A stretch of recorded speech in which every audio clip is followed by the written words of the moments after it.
ওই কুত্তার বাচ্চা আমার নবী গালি দিয়েছেন কি? আমার নবী নাকি আয়েশাকে বিবাহ করে নির্যাতন করেছেন। এই যে দেখলাম গতকালকে পুলিশের এসপি মাসরুফ, তার নাম মাসরুফ হোসেন, তিনি আমার নবীকে কটাক্ষ ভাষায় গালি দিয়েছেন। ওই কুত্তার বাচ্চা আমার নবী গালি দিয়েছেন কি? আমার নবী নাকি আয়েশাকে বিবাহ করে নির্যাতন করেছেন। বলে না নাউজুবিল্লাহ। অথচ আমার নবীজি সাল্লাল্লাহু আলাইহি ওয়াসাল্লাম বলেছেন, আল্লাহ পাক কোরআনে বলেছেন, আমি আয়েশাকে যখন আমার নবীজির সামনে দিলাম তখন জিব্রাইল ফেরেশতাকে পাঠিয়ে দিলেন আমার আল্লাহ। জিব্রাইল তখন সামনে আছে, আমার নবীকে বলছেন, ও রাহমাতাল লিল আলামিন, আপনার সামনে এই মেয়েটা আপনি কে চিনেন? নবীজি বলছেন, না আমি চিনি না তো। জিব্রাইল সাল্লাল্লাহু বলছেন, রাহমাতাল লিল আলামিন নবী, এটা আপনার জন্য, আপনার স্ত্রী হিসেবে আপনাকে বিবাহ করতে হবে। স্বয়ং আল্লাহ বলছেন, সুবহানাল্লাহ। আল্লাহ নির্ধারণ করে দিয়েছেন বিবি আয়েশাকে, মা আয়েশাকে আমার রাসূলের স্ত্রী হওয়ার জন্য। সেই জায়গায় পুলিশের এসপি মাসরুফ হোসেন, মুসলমান নামের কাফের, এই নাস্তিক বলছেন আমার নবী নাকি আয়েশাকে বিবাহ করে শারীরিকভাবে নির্যাতন করেছে। যারা নবীজিকে গালি দেয়, তারা হচ্ছে কি চার সন্তান, অবৈধ সন্তান, ফতের সন্তান, কুত্তার জনম। মানুষের জনম হতে পারে না যিনি আমার নবীকে গালি দেয়। তুই এমপি মাসরুফ, তুই পুলিশের এসপি মাসরুফ, তোর জনম ঠিক নাই, সেই জন্য আজকে আমার নবীকে গালি দিছস। বাংলার জনগণ, আলেম সমাজ, তোর মতো কুকুরকে যদি রাস্তার মধ্যে পেতাম, ডান হাত দিয়ে না, আমার ডান হাতের অনেক মূল্য, এই বাম হাত দিয়ে, এই বাম হাতের মধ্যে 2টি আঙ্গুল 3টি আঙ্গুল মানুষের টয়লেটে ব্যবহার করা হয়, এই আঙ্গুল দিয়ে তোর জিলপা আমি পায়ে সুন্দর টেনে ছিঁড়ে ফেলতাম। বিয়াদব। তার বাবা ছিল কি? তার বাবাও ছিল মন্ত্রী, বন জঙ্গলের মন্ত্রী। কোটি কোটি টাকা বাংলাদেশের জনগণের টাকা মেরে গাছ গাছালি বেচে, বন জঙ্গলের জায়গাগুলো বেচে তিনি কোটি কোটি টাকা আত্মসাৎ করে পালিয়ে গেছেন। তার থেকে ভালো সন্তান কোথায় আসবে? তোমার বাবা যেই পদের, তুমি সেই পদের, জাহান্নামের নরক। যারা নবীকে গালি দেয় তারা অবৈধ সন্তান। আমার কথা আল্লাহ বলেন, উতুল্লিম বাদা যালিকা জালিম। যারা নবীকে গালি দেয়, যারা আলেমকে গালি দেয়, যারা কোরআনের বিরুদ্ধে কথা বলে, ইসলামের বিরুদ্ধে কথা বলে,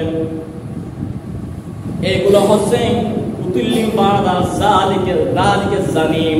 আল্লাহ বলেন এরা হচ্ছে যার সন্তান অবৈধ সন্তান। কেউ করে ভালো করে দেখবেন, কবর মিলে দেখবেন, অবশ্যই আপনি পেয়ে যাবেন। যদি তাদের গোষ্ঠীর মধ্যে আপনি খবর রাখেন, তারা কি সন্তান, তাদের জন্মের মধ্যে ঠিক নাই, কমপক্ষে 5 জনের থেকে সে একজন আছে। বিয়াদব। উতুল্লিম বাদা যালিকা জালিম। আল্লাহ বলেছেন যারা নবীজিকে গালি দেয়, নবীজিকে অবট্টবাদায় কথা বলে, তারা যার সন্তান, অবৈধ সন্তান, তারা ফতের সন্তান। কাফের থেকে নিতে পারে, তার মায়ের তাকে হয়তো মুনাফিক থেকে নিছে, কাফের থেকে নিছে, ইহুদি থেকে নিছে, তিনি মুসলমান ঘরের, মুমিন ঘরের সন্তান নয়, তিনি কাফের থেকে তার মায়ের তাকে জাগ্রত ওয়াহিদে নিছে। সেই জন্য আজকে আমার নবীকে তিনি এত গুরুত্ব বাটে গালি দিতে পারছেন।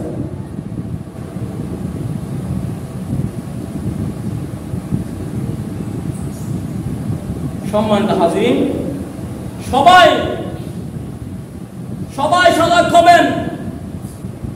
আজকে অনেক আলেম আছে, মসজিদের মিম্বার ধরে বসে আছে, কিন্তু হক কথা মসজিদের মিম্বার থেকে বলে না। যত সম্ভব যদি প্রতি মসজিদের মিম্বার থেকে প্রতি জুমায় একবার করে হক কথা যদি বাংলার জমিনে বলা হতো, আজকে হকের দাওয়াত ঘরে ঘরে পৌঁছে যেত। আজকে এই অত্যাচার অনাচার হতো না। একমাত্র আলেম সমাজরাই এই দেশকে, কিছু আলেম সমাজরাই এই দেশকে, এদেশের জনগণকে বিপদের পথে ঠেলে দিয়েছে। তারা শুধু বাড়াবাড়ি দিয়েছে, হানাহানি দিয়েছে, ওটা করলে এমন হবে, ওটা করলে এমন হবে, এটা বলে। কিন্তু জাতি কোথায় চলে যাচ্ছে এটা কারো মাথায় লাগে না। নিজের দান্দাই নিজে ভালো ভালো কথা বলে, মিষ্টি মিষ্টি কথা বলে, সুন্দর করে সুর দিয়ে টেনে টেনে কথা বলে। তিনি তার দান্দা নিয়ে ব্যস্ত আছে। জাতি কোন দিকে চলে যাচ্ছে জাতির কোনো খবর তাদের কাছে নাই। সেরকম কিছু আলেমদের কারণে আমাদের এই দেশ জাতি আজকে ধ্বংস হয়ে গেছে, বাড়াবাড়ির কারণে ধ্বংস হয়ে গেছে। ওয়াতাসিমু বিহাবলিল্লাহি জামিআ ওয়া লা তাফাররাকু। ফাক হইও না, আল্লাহ জোরও বলছেন এখানে, ফাক হইও না, বিচ্ছিন্ন হইও না। আজকে তোমাদের বাড়াবাড়ির কারণে, লাফালাফির কারণে এই দেশে বারবার কাফের নাস্তিকদের জন্ম নিতে পারে। কেন? এমন কোন বছর যাচ্ছে না, 2-10 বছর থেকে দেখতেছি এমন কোন বছর যাচ্ছে না যে আমার নবীকে কটক্ষ ভাষায় গালি দিচ্ছে না। বাংলার জমিনে খুব একটা দুঃখ লাগে সেগুলো দেখলে। আমি আবার বলছি, আমার কথাগুলো অনেক মানুষই দেখে সোশ্যাল মিডিয়া যায়, তুমি এসপি মাসরুফ যদি তওবা করছো এরকম পাই তাহলে তোমাকে ধন্যবাদ জানাই। আর যদি তুমি আমার নবীর বিরুদ্ধে এই কথা বলার কারণে তওবা না করো এবং যেই পথে থাকো, তোমাকে বলছি তুমি আলেম সমাজের সামনে ভরে দেখো, তোমাকে রাস্তার মধ্যে ফেলে পা দিয়ে চেপে ধরে তোমাকে বাম হাত দিয়ে তোমার জিহ্বে টেনে কুকুরকে খাওয়াবো। তোমার মতো নাস্তিক বেয়াদবের জায়গা এই বাংলার জমিনে, মুসলমানের দেশ, আলেম ওলামার দেশ, আউলিয়ার দেশ, পীর মশাইখের দেশ, ইসলামের দেশ, কোরআন হাদিসের দেশ। বাংলার জমিনটা হচ্ছে পৃথিবীর মধ্যে অন্যতম ইসলামিক দেশ। এই দেশে তোমার জায়গা নাই। তুমি ইহুদি রাষ্ট্রে চলে যাও, ইসরায়েল চলে যাও, ইন্ডিয়া চলে যাও, যেখানে ইসলামের কোন বড়টা উঠে গেল সেইখানে তুমি চলে গিয়ে ইহুদি নাস্তিকদের সাথে তুমি পূজা করো। এইখানে তুমি থাকবা না। এইখানে থাকলে তোমাকে নবীজির কলমা স্বীকার করতে হবে, নবীজিকে ভালোবাসতে হবে। আর না হয় তুমি এই দেশ ছেড়ে কাফেরদের সাথে মুক্তি পূজা করো। বিয়াদব। সম্মানিত হাজরিন, একটু সতর্ক হও। এই যে আমাদের দেশে আরেকটি কথা, যে একটি রেল লাইন হবে ইন্ডিয়ার সাথে, এখনো আমরা চুপ করে আছি। ইতিহাসে পড়েছি আমাদের বাংলার পাশে যে ইন্ডিয়া আছে, ইন্ডিয়ার এক সময় শাসন করেছে মুঘল সম্রাট। এই মুঘল সম্রাটকে ব্রিটিশরা পতন করেছে। 200 বছর পুরানো ক্ষমতা ব্রিটিশরা পতন করেছে। কিভাবে? তারা মাত্র 2টি জাহাজ এনেছিল। এগুলি ইতিহাসে লেখা আছে স্মরণ আকারে। ব্রিটিশরা মাত্র 2টি জাহাজ নিয়ে ইন্ডিয়ার মানুষকে বলছে, আমরা মুঘল সম্রাটকে বলছে, আমরা মাত্র জাহাজটি একটু বিরানো জায়গা আমাদেরকে দাও না, মাত্র জাহাজটি বিরাবো, এই জায়গাটা আমাদেরকে দাও। এখন প্রথমে দেয় নাই, তাদেরকে তাড়িয়ে দিয়েছে। আবার তারা 6 মাস পরে আবার আসছে, আবার বলছে আমাদেরকে একটি জাহাজ বিরানোর জন্য, শুধুমাত্র একটি নিয়ে আসছে, একটি জাহাজকে আমরা বিরাবো, আমাদের একটি জায়গা পাবো। একটি জাহাজ বিরানোর জন্য জায়গা দিয়েছে। এক সপ্তাহ সময় যেতে না যেতে তারা বলছে কি, আমাদের 2-1জন ইঞ্জিনিয়ার বা আমাদের দেশ থেকে মানুষ আসবে, তাদেরকে থাকার জন্য একটু সময় দাও। বিস্তারিত কথা বললাম না।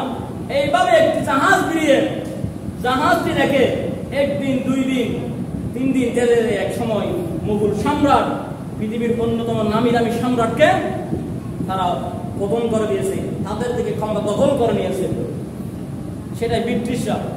সেই রকম আজকে তুমি বাংলার জমিনের মানুষ, তুমি খুব আছো। আজকে ইন্ডিয়ার রেল লাইন আমাদের মাঝে হয়েছে। একদিন আজকে রেল চলবে, ইন্ডিয়ার গোয়েন্দা সংস্থা মানুষ আসবে, যাবে, খেয়াল করবে। এরকম করতে করতে একদিন দেখবে তুমি এই দেশটি সে খেয়ে ফেলছে। বাংলাদেশের মানুষ যুদ্ধ করে এত কিছু জিতবে এটা আমার মনে লাগে না। যদি কোনো দেশের সাথে বাংলার মানুষ যদি বর্তমান সময় লড়াই করে, যুদ্ধ করে, আমার মনে হয় 1 সপ্তাহের মধ্যে হারিয়ে যাবে। আমি যা দেখতেছি এখন। কারণ কেন? আপনি ফার্স্ট থেকে লাস্ট পর্যন্ত দেখেন কেউ নাই সরকার মধ্যে। আলেম সমাজ দেখেন, আপনি সরকারি কর্মকর্তা দেখেন, উর্দু কর্মকর্তা নেতারা দেখেন, আপনি কোথায় যাবেন? মাদ্রাসায় যান, মসজিদ কমিটির কাছে যান, মাদ্রাসার কমিটির কাছে যান, আপনি সরকারি কর্মকর্তার কাছে যান, পুলিশ দেখেন, এসপি দেখেন, আর্মি দেখেন, র্যাব দেখেন, বিডিও দেখেন, বিডিবি দেখেন, আপনি কি দেখবেন? কার কাছে আপনি সততা পাবেন? কারো কাছে নাই সততা। আপনি কিভাবে আপনি জিতবেন? আপনার কাছে সততা নাই। আমার মনে হয় একটি সপ্তাহ যুদ্ধ করবে এরকম শক্তি বাংলাদেশের কাছে নাই। শ্রীলঙ্কার সাথে যুদ্ধ করতে না করতে বাংলাদেশের মানুষ অনাহারে মরবে। একদিন দেখবা এই রেল লাইন থেকে এই দেশটা ইন্ডিয়ার জমিনে হয়তো তোমাকে ইসলামের বিরুদ্ধে চলতে হবে, না হয় তোমাকে সরে যেতে হবে। এগুলো কি আপনাকে তুমি মনে রাখো। তুমি এখন দেখতেছো না, দেখতেছো মানুষকে এমন ভাবে ইসলামের মধ্যে ঢুকিয়ে দিয়েছে যে এগুলো সাধারণ জনগণ বুঝতে পারবে না। এক সময় এই রেল লাইন আমাদের জন্য এমন এক কালসাপ হয়ে দাঁড়িয়ে যাবে, তখন আপনি যুদ্ধ করেন, আপনি মরেন বাঁচেন, কোনো কিছুতে কাজে আসবে না।